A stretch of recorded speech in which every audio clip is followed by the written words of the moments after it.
All right, next video. When do you first hire someone within your business? Some people hire purely for ego. They want to have teams, they want to have this big organization when they really don't need it. Okay. I have a general rule of thumb for when you should hire someone, and I'm going to outline that in this video. If you're new, welcome. My name's Archie. I've built a couple businesses. I'm making these videos for free to teach what I've learned on how to build businesses, how to grow businesses, because I would have really loved these videos when I first started out. So I built two businesses. They're doing great numbers in terms of monthly revenue. My plan is to build an entire ecosystem where I have multiple different businesses. They're all doing well. And I just love the game of business. So that's it. Okay. So this is why I'm making these videos to help out. Okay. And if you find any value in them, I'm pleased. Okay. Let me know. So when do you hire someone in business? So I've got a little checklist of 3 points that I'm going to discuss.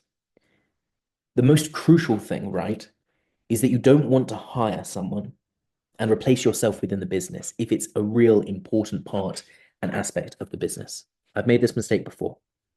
For instance, if you're bringing in someone to replace you on the sales in terms of getting cash in the business, I mean, cash is king, right? That's what a business is. A business is getting cash into your bank account. Okay. Providing something of value and getting cash in. That's what a business is. In exchange for something, you have money in the bank. So if you're going to remove yourself from that process, it's the wrong move. I'll be honest with you.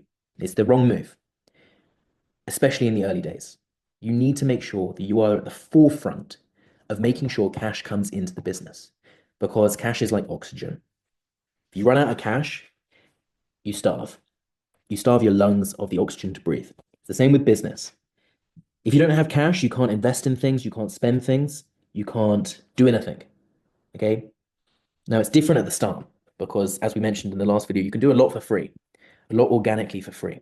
But if someone as a staff member is going to deplete your cash and not add enough value to replace the cash, it's not worth it. But most importantly, they shouldn't be working on getting new business and new deals in through the door. That should be you, especially when you're starting. This is so true, especially when you're starting.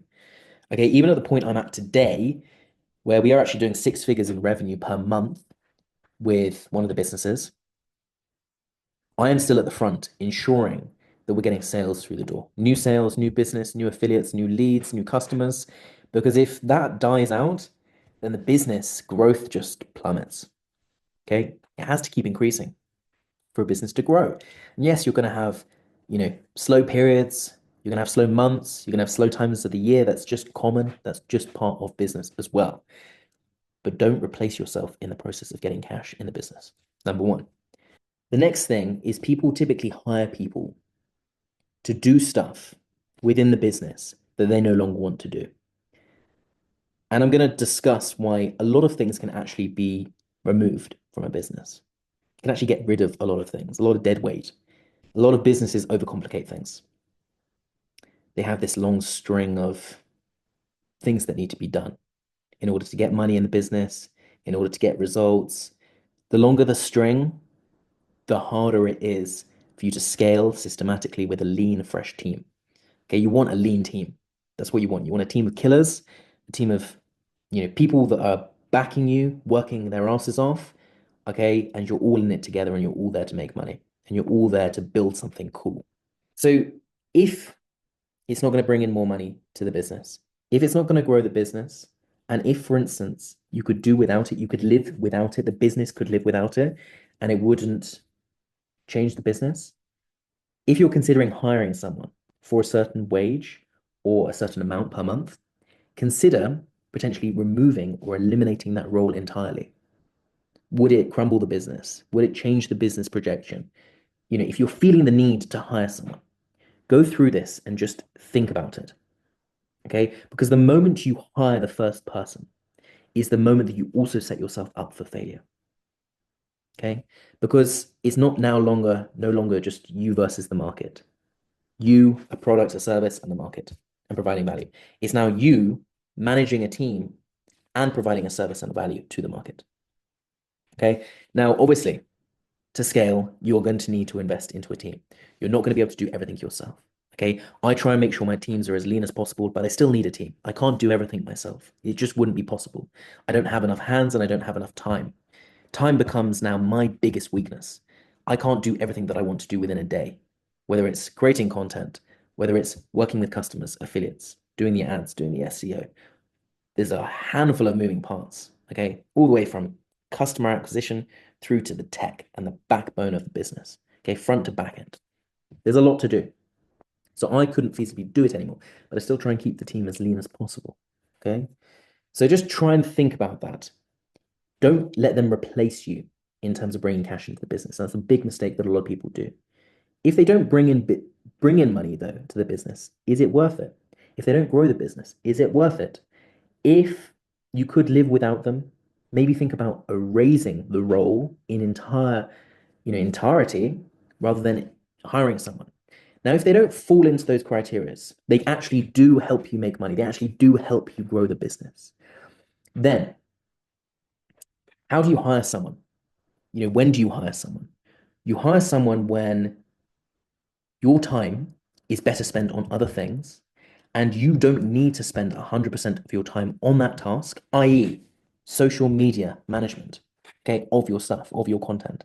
You don't need to be there making and posting everything every single day, i.e., one of my businesses, I haven't looked at the content calendar for weeks, but every single day there has been a post that's relevant, that's really good, that conveys what we want for our business, for the message that I convey to the team in our morning briefings. I haven't looked at the actual social media accounts for weeks because I've been focusing and so busy on other things. But it's been there and it's been posted to all of the social media platforms that we have every single day, Monday to Saturday, okay, with Sunday rest. Now, that ultimately is something that I don't need to have my 100% focus on, because if it's done to a 90% standard of where I'd like it to be, it's good. It's good enough. Okay. It doesn't need my oversight or my thought or my process through it. My general overview, yes, but not the day-to-day operations, right? The same with the agency work. For instance, if you're selling a program or a course and you're trying to do it through the DMs, as we discussed in the previous video about the organic content cog machines of DMing, messaging people, you could delegate that work, for instance, not to an AI machine, but to a human, okay, where they book appointments for you, they qualify leads, they build your network, they build relationships with people, they speak how you want them to speak, so you train them, okay? That ultimately then is a brilliant task to delegate because it grows your business, it grows you, it does bring in more money, and it doesn't require me to be there, okay, overseeing them. It's not replacing me, but it's adding to my work. Like, it's adding to me, it's adding to the value. Now, how do you hire someone? I'd recommend starting off people with commission, okay? Maybe a small base rate with commission. Have people working with you so that when you do well, they do well. Okay, they would exceed a typical salary amount by working with you on commissions. So that when you succeed, they're going to succeed and they have the best interests at heart. A good example of this, for instance, is appointments. If you're getting people to book appointments for you through your DMs, okay, for your service, for your business, pay them X amount of dollars per booked call. Okay, per booked call, pay them X amount of dollars. As they book more calls, they make more. Okay, this could be the same for your sales reps. Okay, if you're up to the point now where you have sales reps, you could pay sales reps a base rate for the amount of calls that they do, and then a commission on the amount of sales that they convert. Okay, this is a common tactic and method for companies to improve their sales reps' performance. So, when do you hire someone? When you've got cash flow coming into the business, and you can't erase that position because it's essential, but it also doesn't require your immediate attention. It's not your biggest priority within the business, i.e., cash coming in. Okay, don't replace yourself on that. And then, how do you employ them? Employ one at a time. Ensure that they are bringing you a positive return on investment as a business owner. It needs to be about cash in versus cash out. Okay. But make sure that you give them nice incentives. People work hard, people work with you for many, many years. I've worked with so many people that I've never actually met face to face, only through Zoom calls, that are so loyal to me, and I'm so loyal to them. I've worked with them for many, many years, and they worked with me for so many years that I can't see me not working with them anymore.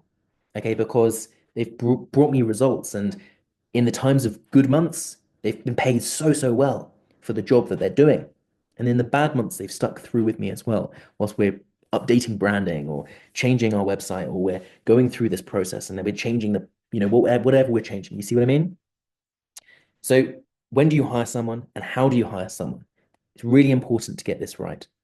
It's one of the biggest and hardest things to do in a business, because everyone starts as almost like a freelancer with their business, a busy fool. You're doing everything. Okay, I've been in that position. Everyone's been in that position before, where you are the person on the front end, you are the person on the back end providing the delivery, you are the appointment setter, you are the content creator, you are the poster.